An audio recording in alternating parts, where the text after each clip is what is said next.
Shalom, it's Melissa here with Desert Gal again. And ladies, we are going to talk about correction. So, this is an interesting one, and it is one that I have had to humble myself to, I would say. I've been pretty independent my entire life, I guess you could say. And even as a teenager, because of my home life and not having the best role models for a father figure, I was rebellious at times. And even later, when I went to Bible college and I did missions overseas in India for almost a year, I had gone to a church where the pastor that was in charge of that church later came out saying that he was in a same-sex relationship with the youth minister. And when I prayed to ask Abba what I was supposed to do as far as leaving India and coming back to the States, or if I was supposed to stay in India and fulfill my commitment of ministry work, the Father spoke to me and he said, "You ran away from your natural father, so stand by your spiritual father." And that was not something I expected to hear, considering how, I guess, fallible this person had been. But my natural father was not a great example. I will say now he's an amazing man in my life, and I'm very thankful that my relationship with my natural dad has been restored. But the reason why I share this is because in my life, it has been really hard for me to receive any kind of guidance or correction from someone I viewed as being a hypocrite.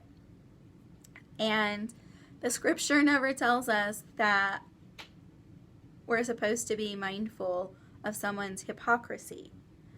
And he has put into place a specific order for us ladies. I said in the previous videos how it's the father, then Messiah, then the husband, or your other natural head, which could be your dad or maybe a brother. And then it's the wife. Or if you're not a wife yet, then you as a daughter. And so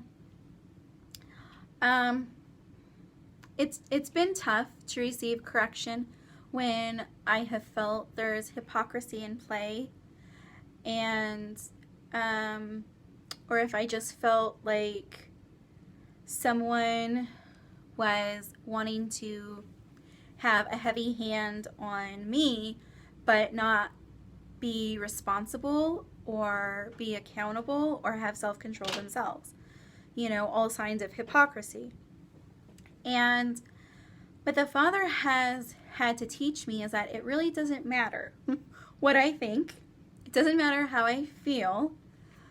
I am given my task, and my task is to submit to order. My task is to obey order. It doesn't matter if the order is like completely perfect. The point is this is my job, and it's not something that is meant to be conditional if the other person is doing their job. I'm in charge of my job, they're in charge of their job. So, for example, the man is told to love his wife like the church. Does that mean he's supposed to love her because she is loving, or she is kind, or she is gentle, or she is submissive? No. It's his job to love her regardless if she's all those things. In the same way, ladies, it is our job to be obedient, to be submissive, to be humble, to be vulnerable, to be kind, regardless how he's behaving. It's not conditional. Our job is our job. His job is his job. And so this has been a really interesting thing for me to learn, because this actually is part of the undoing of codependency.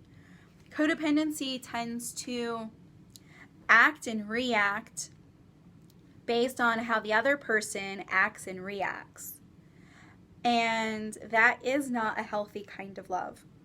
And the perfect love is Abba sticking to his character, his ways, his word, behaving in a way not based on like how we are. And his character is just steadfast and sure and solid and a rock. And so he is conforming us to the image of his son, the rock. And so us too are to be steadfast and secure and sure and immovable, unwavering, firmly rooted and grounded in the word, and not be changed or pliable based on what we see in the flesh, right? So, yes, we have to be obedient to our husbands. We have to be submissive to our husbands and follow their lead. The Father has put them as the leader. So, with me saying all of that, correction flows downhill. And think about this for a second. Let's say, you're with a coworker and they do something really jacked up and it kind of throws you off with the job that you're trying to do. You might get frustrated and want to go tell them, like, excuse me, you did this, this, and this. Like, can you not do this because then it affects what I'm doing? And while that may be true, the heart and the attitude behind that really isn't a good one. And it may not even be our place to correct. Probably what we're supposed to do is go to our boss and just say, I was trying to do this specific job, but it requires me to need this from this person. And at this time, I'm not able to rely on them to follow through. Is there someone else I can work with, or is there something else you'd like me to do in the meantime while they're getting their part done? The point of that is, if you feel like the man figure in your life is not doing a good job, you don't go and correct that person. You go straight to the boss. Yeah, you go straight to the boss, which is Abba. And you tattle to Abba about your dad or your natural brother or your spouse, your husband. And you let him know what the problem is. You defer to him, and then you let him eventually lead you and guide you in what you can do in the meantime. And you leave it up to him to bring conviction and correction to the man in your life. Us ladies are not supposed to go and correct. The only ones we are ever supposed to correct are those beneath us in the order, and that would be children. And so what do we do then when the men in our lives want to correct us? That's hard, I will say, because nobody likes correction, and we're more sensitive for sure. So being corrected by a male figure can be really tough because their tone tends to be harsh, their words seem to be really stern and just straight to the point, and sometimes it cuts. And amazingly enough, the word cuts. Messiah, the word made flesh, cuts bone and marrow through the flesh. So the correction from the men in our life is going to cut a little bit.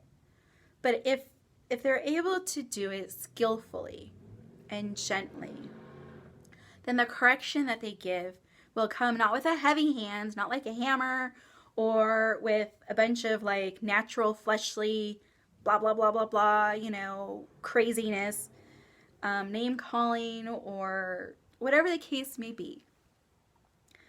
But they too are learning, and, may the Father's grace be upon the men in our lives so that they know how to execute correction. They know how to execute the word. They know how to execute that scalpel that continues to give us a circumcised heart, because the word cleanses and it washes us. So correction, which comes by the word, will correct us. It will cleanse us. It will continue to cut away the parts of us that no longer need to be. And in the previous video, I mentioned Ephesians chapter 5. It does say there, to be cleansed, to be presented spotless, without blemish. And so that's where correction comes in. It helps us to walk in a blameless and spotless way in our marriage and in our relationships with the men in our lives. So, ladies, I suggest you getting with the Father and just asking Him to help you to continue to change your heart so you can sit quietly, listen, sit vulnerably and humbly when correction is coming and not be afraid of it. I used to be very afraid of correction. And sometimes I think I still am. And sometimes I know I'm working with like not being misunderstood. And sometimes I'm corrected for things I didn't even say or get the chance to say because maybe I'm interrupted and it was assumed what I was going to say when I wasn't going to say that. And, it's difficult, but again, we're all learning and we're all growing. And so we need to continue to extend love and grace and mercy to the men in our lives. But I wanted to share this with letting you ladies know we are not the ones to correct the men in our lives. The Father is. So any concerns you have that need to be addressed, go straight to Abba, and he might say, this is a concern you can go to your husband with or to your dad with, and he'll show you. It'll be gentle and kind and humble and vulnerable. And then you can come to the man and say, I have a concern. This is what it is. And you leave it at his feet. But as far as like correcting him and feeling like you have the right to tell him what to do, how to do it, where to do it, when to do it, and who to do it with, no. Abba never tells us in his word that that's our place or our role or our job. So, just wanted to share this with you. Correction flows downward. The Father, Messiah, the husband, and then us. Alrighty. Take care and have a beautiful day. Shalom.